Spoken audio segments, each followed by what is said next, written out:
So far, we've been hit with 3 survival games that have had mega success. The first one is a Dusty Trip, which was actually quite fun for a bit for me, although after a while, I disliked it. The second one to have had its success is Dead Rails, which people consider to be superior, but I disagree. And lastly, 99 Nights in the Forest. The last time I played it, the game was so boring that I never even thought of playing it ever again. All these games share a single thing in common, which is that they are survival games with an end goal. In a Dusty Trip, you travel 35 kilometers to reach a fort to, I guess, escape from the zombies. I'm not reading the lore, screw it. In Dead Rails, you have to reach Mexico to receive treatment from the zombies. And in 99 Nights, you save 5 kids. Did that remind you of something? The problem with these games is that they're boring. The first two have you drive a vehicle for miles without end, with the only actions being dealing with enemies to continue down the path or refueling. For 99 Nights, 90% of the gameplay is you just collecting materials to survive. Barely any challenge unless you count the challenge of having the will to keep playing till the end. But there's actually a game that isn't like them. It's called Rusty Rafts. This game has you driving a new mode of transportation, boats. And what sets it apart from the others is that there's zero refueling or hunger mechanics. You simply have to sail to the end. Anyways, the world is about to float and all you have around you are planks and plates and a sail which you could use to build your boat, along with 2 barrels, one having a pistol and another having the ammunition. After you put the sail, a timer for when the water begins to flood in starts. The flood floods and now your raft floats. You now have to sail it north for 8 kilometers or around 5 miles for Americans. During your sail, other survivors are trying to constantly raid your ship.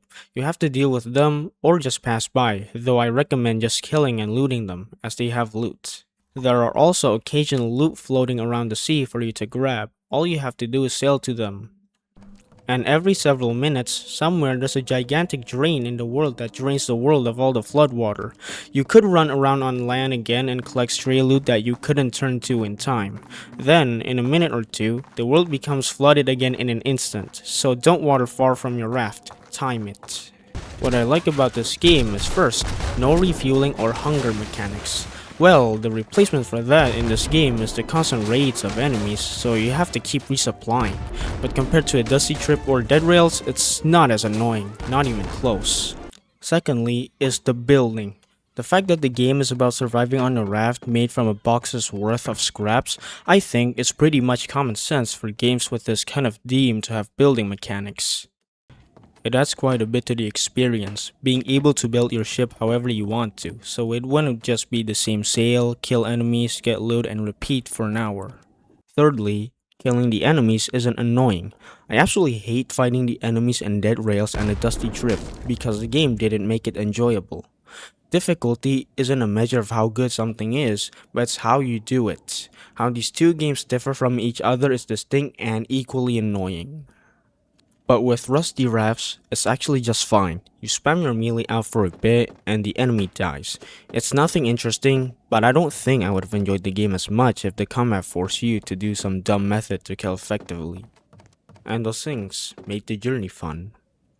The only reason why I call this game just nice is that, aside from the building and sailing, there's nothing much that really captures my interest.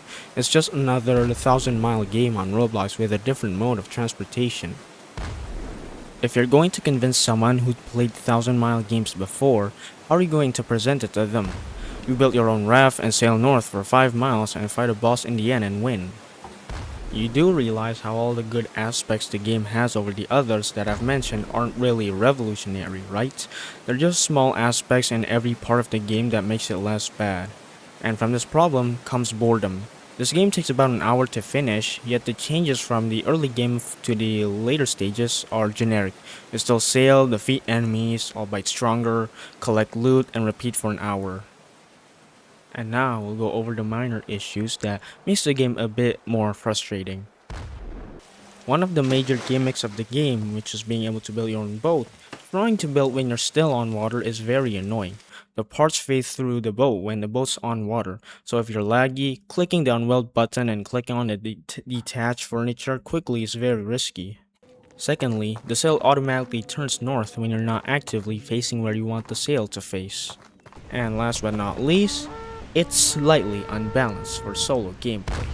When the enemies you face start to use cannons, the number of cannons each enemy raft has gets brutal, making it hard to survive them as some of them are barely reachable due to the sail autocorrection. So if you don't have a hammer to repair things, which I have in all of my 30-minute long playthroughs, conveniently. Now for the rating, which is everyone's favorite part. This game is just nice. I'll give it a 6 out of 10, so 1 point above an okay score. The game's still enjoyable, actually very enjoyable after playing the 2 games. That's my video, I hope you enjoy it. If you hate it and give it a dislike, if you don't mind, I'd like for you to leave a comment on why. This also applies to the case where you do enjoy it. Feedback helps me improve these videos. Thanks for watching.